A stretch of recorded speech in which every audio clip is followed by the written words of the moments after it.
we money get paper. But you know we party hard later. Mr. Flex and Papa got the old city lock with the girls in each and every area. Stepping NLC with no chaser.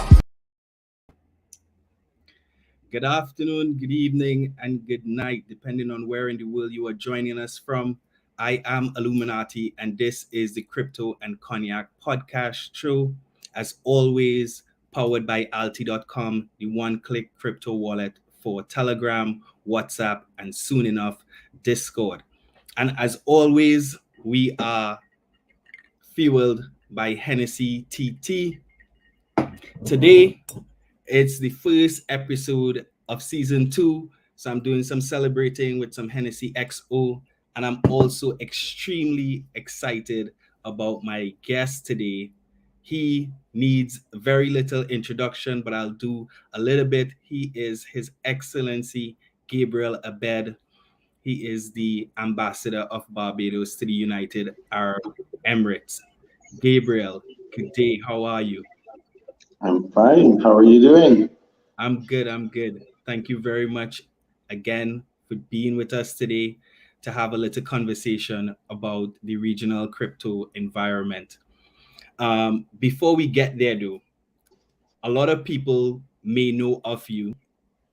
I consider you to be, the godfather of regional crypto because almost everyone I've had on this show over the 30 episodes in some way has been introduced to the space via you, whether it's been you directly as in Anya Youngchi and Wyatt, or someone who you introduced that person. So the question I think a lot of people want to know is, how did you get involved in the first place?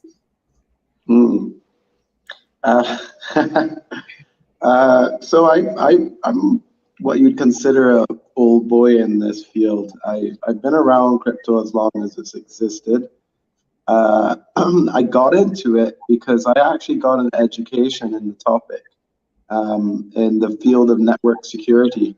And fortunately, that degree completed in 2010, which, as you know, was just 1 year after the initial white paper was released. So I was part of the community at a very early stage. And fortunately, I understood at least the high-level aspects of what blockchain technology could represent. And I was fortunate enough to get involved at a very early stage. And I guess you could say that it's from that position of being early that I felt as though there was a obligation to encourage others to participate in the field and get involved in a meaningful way beyond just buying and holding, although I do encourage that. Yeah. But more so build something against the technology because the field is still very young and the opportunities are still very grand. And that's really the synopsis of it all. I was also very fortunate in that when the space was now being formed, there was very few actors seriously involved and seriously interested in the technology. I remember going to some of the first few conferences in 2012 and 13 and 2014, and it was like 10 people, maybe 20 people. Some guys with cardboard cutouts with what they were doing written on the cardboard. And those guys today, believe it or not, are the leaders of the industry. I remember meeting Charles Hoskinson when before they launched Ethereum and Vitalik, and Roger Ver as early as 2013. And these guys today are the pioneers of the architecture we see around us. Right. But I mean, I would say we're still very early. In 2022, people who are getting involved in this space are still relatively early. And still, there are questions around the space. So what if you had to point to one thing that kind of reinforced that conviction you had way back in 2010, 2012, 2013, where this was just a shadow of what we see now? What would you say that thing is? Realizing that the current system that we see around us, and I'm referring to the financial system, the governance systems, the data-driven systems, the centralized systems, realizing that they were fundamentally broken in how users interacted, how users utilized the platforms, how the platforms treated consumers, how we in general interface with the data systems and the internet around us. And I found that to be very flawed. And Bitcoin and blockchain technology were a breath of fresh air that introduced a new way of doing things, from the position of an open, decentralized, all-inclusive, permissionless environment. And that was very much different than what I saw out there on the market. And when I look around today, we're still entrenched with those centralized systems. So while we have moved away from the shadows and now we're shining in the light, there's still this large monolithic system that is really causing a lot of damage to the way that we consume and interact with the digital systems around us. Yeah, I mean, agreed 100%. But you as an individual, you didn't just sit back and see the opportunity for financial gain for yourself. You've been one of the most vocal people in the space, especially as it relates to the region. And you've taken that even a step further, not just serving as a private businessman, but now taking on a public portfolio with the government of Barbados. We've seen the Caribbean take certain steps, leadership steps in this space. For example, Bahamas being the first country to do a CBDC, Barbados being the first country to roll out digital embassy, an embassy in the metaverse. We see, St. Vincent and the Grenadines about to launch the first metaverse carnival sometime this year. What would you say are the most important things for the region to keep that momentum going, to bring on new players, and how can not just governments but individuals get involved in that process? Well, look, a lot of these movements that you talked about, I had the pleasure of being an integral part of them, because I see the region as an example for the entire world. A lot of people see Barbados or Trinidad, and they only see Barbados or Trinidad or even the Caribbean. I see a holistic approach where if we can make changes in a developing region, then those changes will have global impact. So in a way, I see the work that's being done as a worldwide effort. And that's always how I approached it. So while the efforts were guided towards a specific region, the globe was at the heart of it all. Right. And if I could look at why those movements were started and what they led to, I would have a position of saying that governments, regulators, and private citizens and corporations have an obligation to think outside the box, and not in that cliche way, but actually all that really means is trying and doing things that sound ludicrous or don't make much sense. And I'm not saying do stupid things. I'm saying do things that seem too far-fetched and unrealistic, but are wise. And it's from that position that we need to start acting on the what next. And we need to start being able to drive things that will make a global impact from our little region. Because at the end of the day, where we sit is as a region that's fallen behind on most transitional topics. And on the blockchain arena, we have a chance to potentially be world leaders. We already are in some instances central bank digital currencies. You mentioned Bahamas, but you forget that the Eastern Caribbean Central Bank and Governor Antoine was the first central banker in the world to stand up on stage and say they were doing a CBDC. True. And that was as early as 2017. Bahamas didn't do theirs until 2020, right? So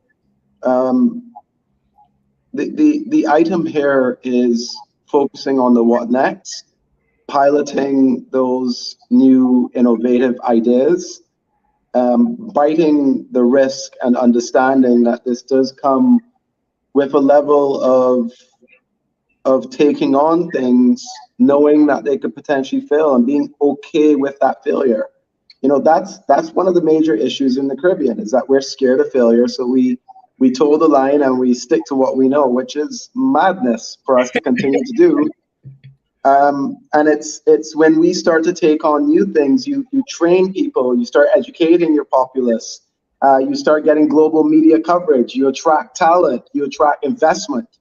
And yeah, the project may fail, the idea may not work out, but you tried, and at the end of it, you can look back and you have all of these successes that were not measured in the project, but measured in the economic performance in what you've done to your citizenry or what you've done to your populace. And that is critically important. That is the fundamental recipe in growth of your people. And from an entrepreneurial perspective, it's going after these ideas and being brave enough to be loud about it. And I'm not saying loud in the aspect of screaming it to everybody, but being loud in the aspect of don't just build in stealth, build and talk about it. Go to the media, go to your government, let people around you know what you're up to. Yeah. Because at the end of the day, that's how you'll encourage others to want to join your movement. Yeah. And having to swallow that pill of understanding that there's a chance you can fail, and there's probably a set of people that are rooting for you to fail, and they're most definitely waiting to have a good laugh on your expense. But that's okay, because the flip side of that coin is there's a way larger audience rooting for you to succeed, a way larger set of people that are going to be successful in your wake, and there's the potential chance that you will change your economy, you will change the lives of 1, 10, 100, 1,000, 1,000,000 people. And I'm proud to say that I ran at risk, I ran towards it, and I did it with the intention of wanting to see the people around me rise, because it meant that there would be a larger army of people like me pushing in the same direction. Yeah. And it worked out. It worked out quite well. I mean, I think you even said it, that of the 30 people you've interviewed, a large percentage of them had their start because of someone like me prodding them to get going. Yeah. And I think that's only benefited the movement, because now we have a larger army of talented individuals who are more educated, more read, more understood in this field, helping become proponents of economic growth to our region. Yeah, I think that's an incredible point in terms of, you know, building this army to take on this challenge and this opportunity that we have. I mean, for myself, I came into the space after, you know, being prodded for quite a while by my friend Brad, and finally got involved, fell down the rabbit hole. I do not consider myself technical. I consider myself a techno dunce, you know, for lack of a better term. But I feel like, you know, I have the ability to do something to continue pushing this forward. And, you know, this podcast, the Crypto Caribbean community, which is, you know, now, you know, over 20,000 strong. And that is what is and that's why I think it's important for us to have these conversations where people like yourself could speak to the average person who follows Crypto Caribbean, who follows our podcast, who follows our Instagram page, and say to them, you know, from a position of having been in the trenches and built something and carved a path forward and say to them, come along for the ride. And I think you mentioned something that was, I think, very important, that the region previously has always kind of lagged behind in terms of technological development, because it often came with heavy infrastructural cost, and blockchain kind of doesn't have that huge hurdle, because once you have access to the internet, you have access to devices that can access the internet, you can start taking part at some level. So if you had to speak to governments, parents, in terms of how they prepare the next generation to fully participate in that, what are some of the areas you would tell them to focus on? I think it's important to educate the masses on investing and to stop trying to over-regulate people's pockets by saying, oh, we don't want these people investing because they're unsophisticated, they're uneducated, and they're going to lose all their money. And I think that in itself is very ignorant, because it's when people go out there and test and make mistakes and do it for themselves is when you get the greatest form of learning. And yeah, maybe year 1 and 2 results in some losses, but years 3 onwards, that person is sophisticated. They know a good investment from a bad investment, and they will inevitably rebound. I lost my shirt when I was straight out of university. I remember buying, mining some Bitcoin, thinking I was smart, selling it for maybe, I'm going to throw out a number, but it was less than $20 during the $30 to $3 crash. And it crashed down to next to nothing. And I was just like, no way. And, I look back on that and some of those examples where I would buy and sell in the early day, but mostly hold, because that became a theme later down the road, many years later. But the point is, I learned how to have patience. I learned how to invest in the right subjects, invest in the right types of companies, invest in myself. Yeah. And I think in getting our youth to start investing in it, I'm not talking $50,000, I'm talking $10, $5, giving a kid $5 to $10 and telling them, go and try to do something with this over 6 months. I think that as a form of education, teaching them about charts and buying and selling of a particular asset, trading from one asset type to another, is so important for the current day and age we live in. Yeah. The other side of it is teaching them to get involved. You said, you are a techno dunce, to use your words, but you launched a podcast which is going to give a voice and content to so many.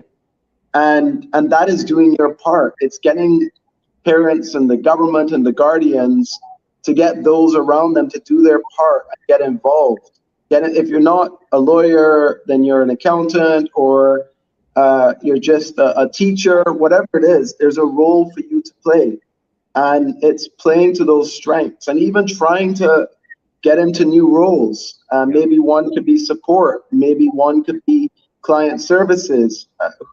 The reality is the sky's the limit, and the key point here is getting involved. And I think that's so important, because when you get involved in the entrepreneurial space of startups, it's almost like a university degree. And it's a degree in how things are done. You get to see how a business is built. And that is so important right now in challenging the mindset of, when I finish school, will I get a job?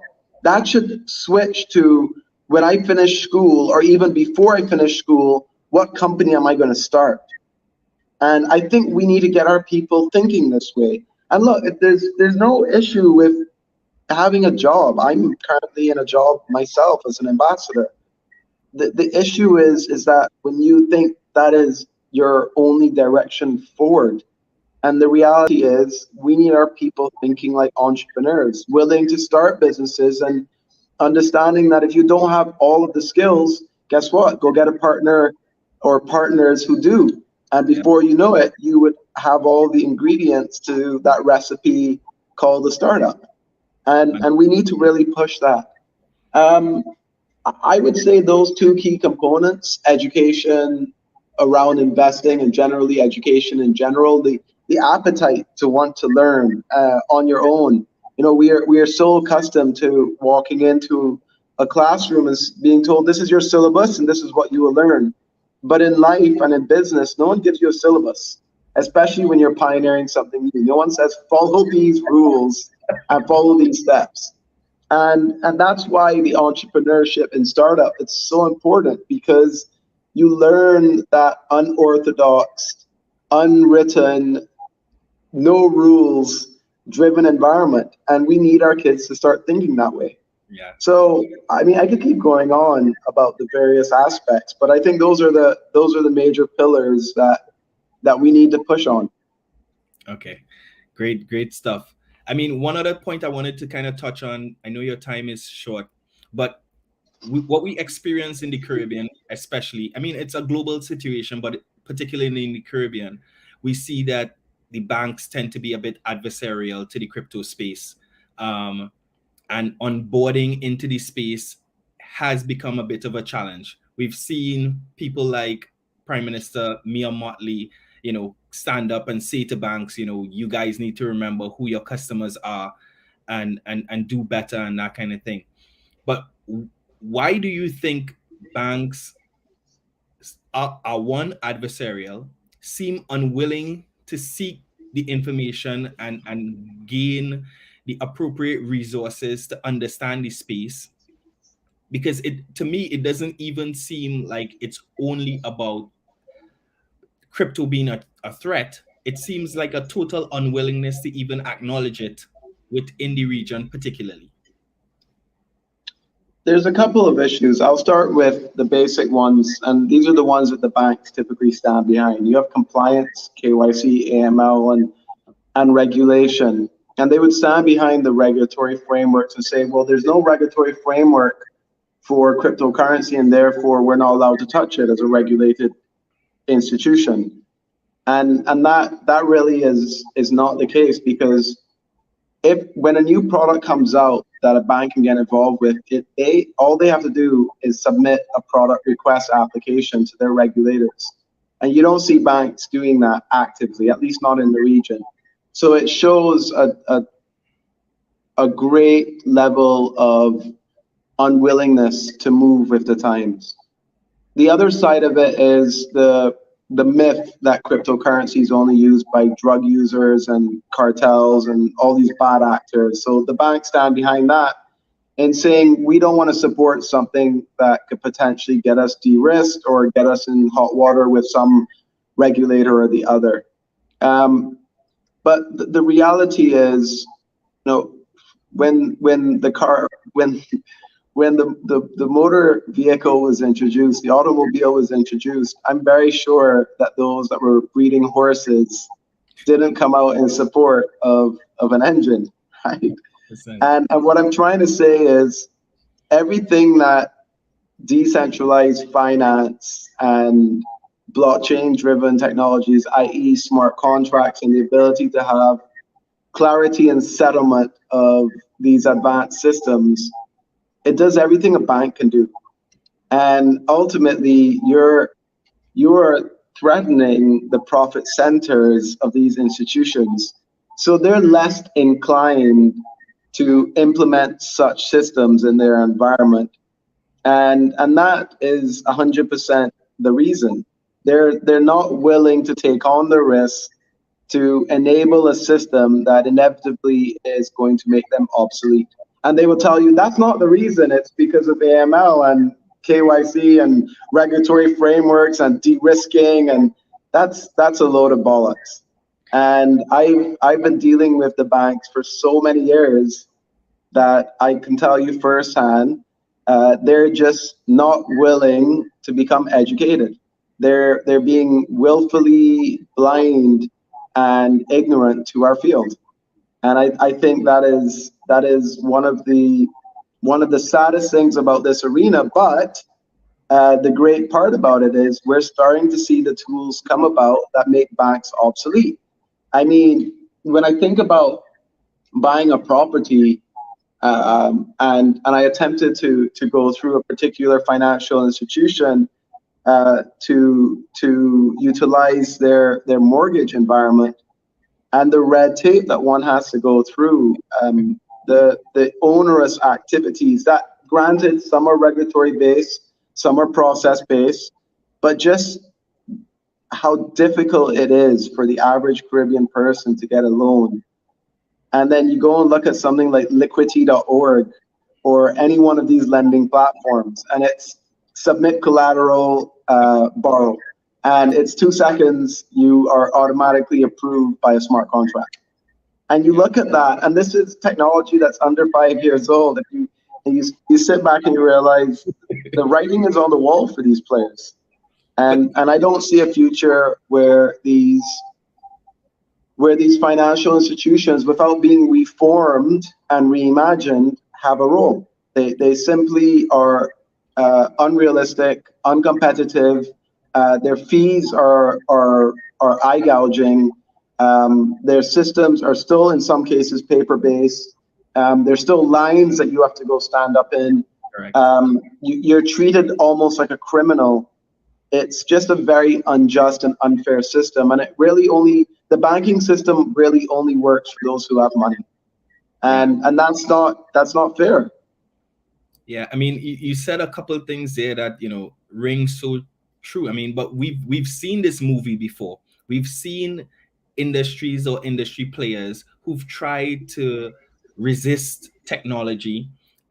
We saw Toys R Us say, no one is gonna buy toys online. People want to come in and touch and play with history. History is riddled with examples like that. You can go all the way back to Kodak to, I mean, there's tons of them. And the only thing keeping these banks alive right now is the fact that they have a regulatory protection. The governments and the institutions around the institutional design around banking has given them this blanket protection, but we aren't far off from that blanket protection not being enough to keep the doors open. Yeah, because they're already significantly under threat by neobanks, and now crypto-based digital banks are popping up, offering lending. I was really surprised that with everything that was happening in this space, that insurance in this space did not become a more dominant narrative, because I think that's the next financial services environment to be significantly disrupted with smart contracts. Insurance, health, governments, there's a lot of change coming over time. We're now seeing, the 2021 was NFTs and the metaverse. 2022 is going to be DAOs. There's going to be a time in the next year, 2, maybe 5, where we will see a mass exodus of industries that were traditional, centralized, and not very useful for the general public. And it's going to be the flavor of one of these years where when something clicks and it just makes sense, there's just going to be a wave of following behind it. An S-curve growth model against something. Yeah, 100%. I mean, I don't know what, but I guess it's a lot of the fact that a lot of people who are leading these industries are on their way out. So there's no great benefit to them to fix it for themselves. They're concerned with reaping the rewards and, riding off into the sunset kind of thing. So, I mean, what's next? What's next for the space? What's next for the region? What's next for, I mean, you're in the United Arab Emirates, one of the spaces in the world that is really building itself out to be the cryptocurrency hub of the world. What do you see as next? You just mentioned DAOs. What do you think is the next big thing or the next big narrative in this space? I think DAOs are super interesting because, and I've been saying this for a number of years, but we're starting to get to the point where people are realizing that DAOs are an absolutely incredible concept. And now we're starting to see them from a crowdfunding, a group buying. You're going to start seeing some major corporations move towards becoming DAOs at some point in the medium and long term. And even I would be as bold to say that you might even see a government move towards becoming a DAO. And I mean, if you're asking me what's next in 5 to 10 years, I would say DAO-driven governments, where there's a non-hierarchical approach to how we govern our society around us. And that will only come when you have a liquid enough state. And that liquid state only comes when 100% of the resources, processes, and actions itself become digital. And the further we move into digitizing our governance processes, the closer we are getting to that DAO-driven environment. It's just a way off, but it's around the corner. And I think that's the next big thing if I were to be a betting man. Good stuff. Well, I know you are pinched for time, so I'm not going to keep you too much longer.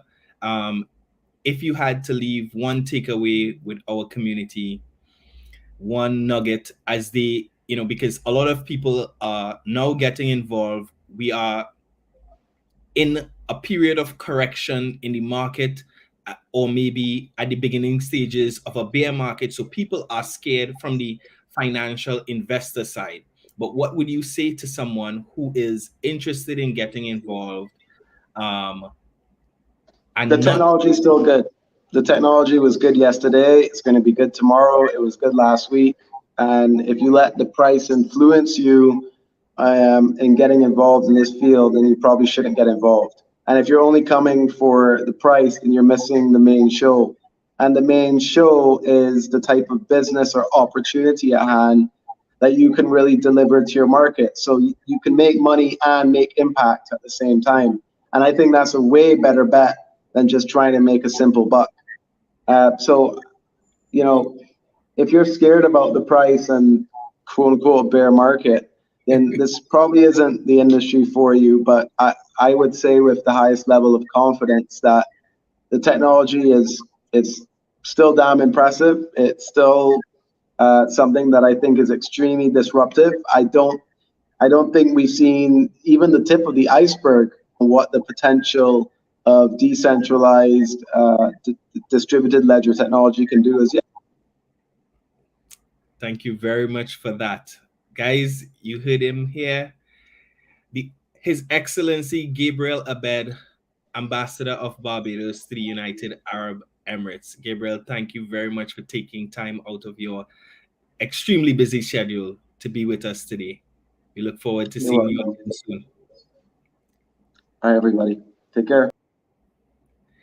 Guys, that was an amazing conversation, but we still have tons more for you guys. We promised something here, and we're going to get into it shortly with you guys from CreatorLabs 3D. We have the Oculus giveaway to do. I'm going to add Mr. Stephen Hadid Jr. himself, CEO, co-founder of CreatorLabs. How are you doing, buddy?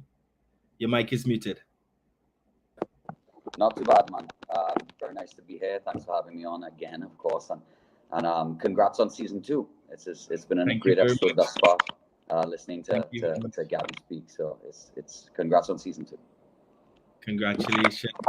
Congratulations to you and your team for all the things that you guys have been doing in this space, helping realize a lot of the things that Gabriel would have kind of mentioned in terms of not focusing on the price action too much, continuing to build, continuing to resource people around the space, getting new people involved, training people up in the space.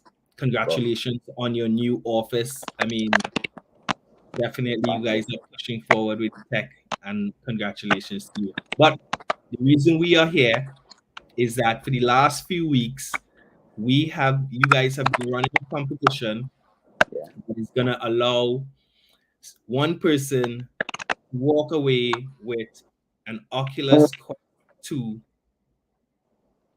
VR headset. Why did you guys feel it important to do this giveaway and this specific thing? You know, as a we're a company that's kind of been involved in the blockchain and metaverse space for a little while. We kind of formed it to kind of get involved in the metaverse, and I've been involved with various metaverse worlds and cryptocurrency for some time. And one thing that's always intrigued me is the whole virtual aspect to all of this. I mean, you know, a lot of these real-time 3D rendered worlds like Decentraland and Sovereign Space, and they're really nice to go and explore and experience, but it's a completely different thing when you're immersed in that space in a virtual environment in a virtual way, specifically, you know, with the addition of VR goggles. And so we thought, you know, it would, you know, we wanted to kind of do a giveaway, and it's just, you know, something that is kind of a rite of passage in this space, and we wanted to give away something that would be useful, that was relevant and useful and up with the times, and of course I can't remember where it came out, who suggested it, but Oculus Quest VR goggles, the Quest 2 VR goggles came up, and he said, absolutely, that makes perfect sense. Let's give somebody immersive VR access to all of the things that we've loved about the space. That's dope. That's actually pretty amazing, and I mean, congratulations to whoever the winner is. I know I was commenting like crazy. I was trying to be a winner, despite what people think. There's no kind of, you know, behind the scenes assistance or you know, trying to help you with. So we're gonna run it right now. Yeah, you can run the let's go.